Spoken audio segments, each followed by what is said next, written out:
Hey guys, this is Deemer class, current member of the Atlanta Blaze and guys and girls lacrosse coach in Maryland.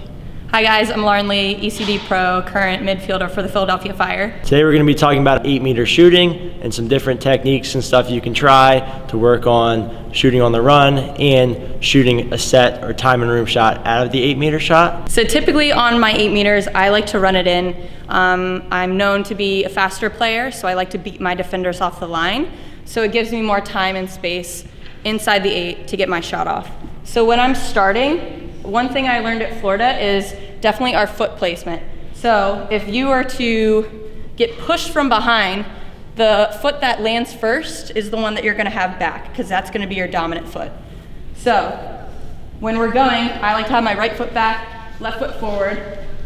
We call this a false step. This is something that you don't wanna do. So talking about this false step, the crucial moments between you making this step, this false step, and you just exploding off your line is gonna be the difference between you scoring and not scoring. So we like to practice this at Florida. These are a few things. Is the first thing that we would do is just practicing this release of our feet, okay? So we don't wanna pick this up. We wanna lean on our front foot so we can drive off this top foot. So when I'm going in, I'm pushing through. So that's gonna be something simple for you guys to work on to make sure that you are beating your defenders off the line. So when I'm going up to the line, I wanna think about a few things. One is what hand the goalie's in. You should kind of know already about this when you guys are warming up. Kind of take a look at the goalies, see how they're practicing. Are they good high, are they good low? So when I'm up to the line, I know that my goalie's sight is in her right hand. The hardest shot for her to save is her offside stick hip. So that's somewhere where I tend to shoot on an 8-meter. So if I'm able to get that explosive step off the line, I want to change my levels. I don't want to go high to high, I don't want to go low to low. So when I'm coming in, I want to fake offside and then land it either low or offside hip.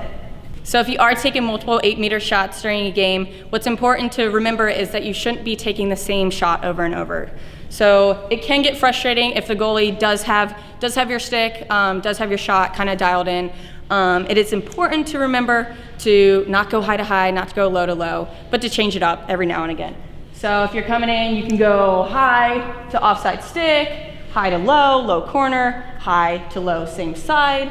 It's really important to be faking your goalie because these are crucial moments. They are what can decide a game, and it's really important for you guys to be thinking about this before you are going in for an 8-meter.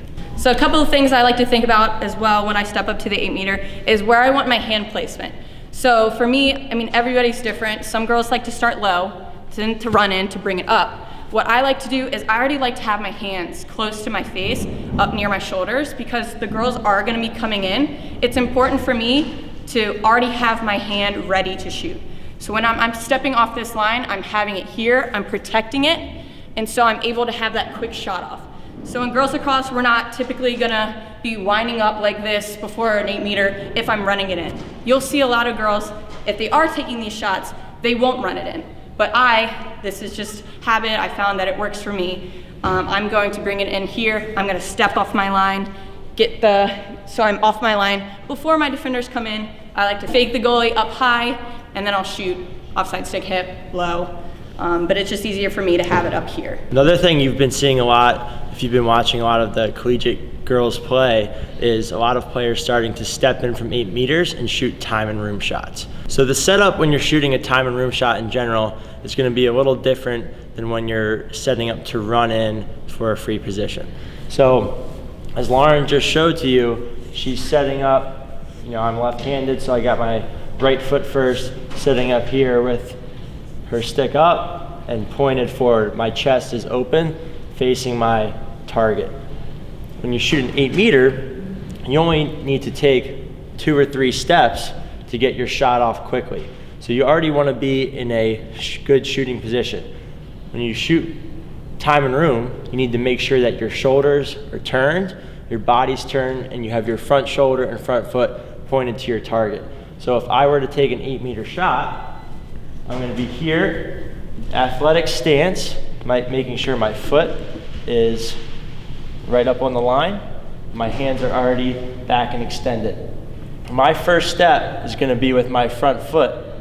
So when I step in here, I want to have my weight, all right, in the center of my body, all right? I'm going to take that step with my front foot. I'm going to bring my back leg forward, and then I'm going to drive and transfer my weight over my front foot to get full power on my shot.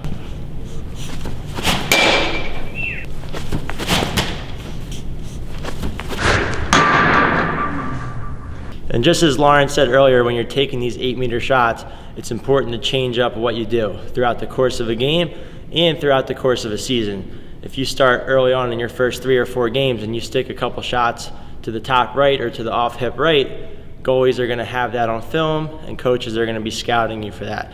So you want to make sure that you're changing it up throughout the season. And it's not just changing it up throughout the game and the season, it's making sure that you get those repetitions in practice as well so that you feel confident as a shooter in moving the ball to different spots. This is Deemer class signing off. Thanks for watching. If you guys like this video, be sure to give it a thumbs up and hit that subscribe button and comment down below some videos you guys want us to put out next. We'll see you next time.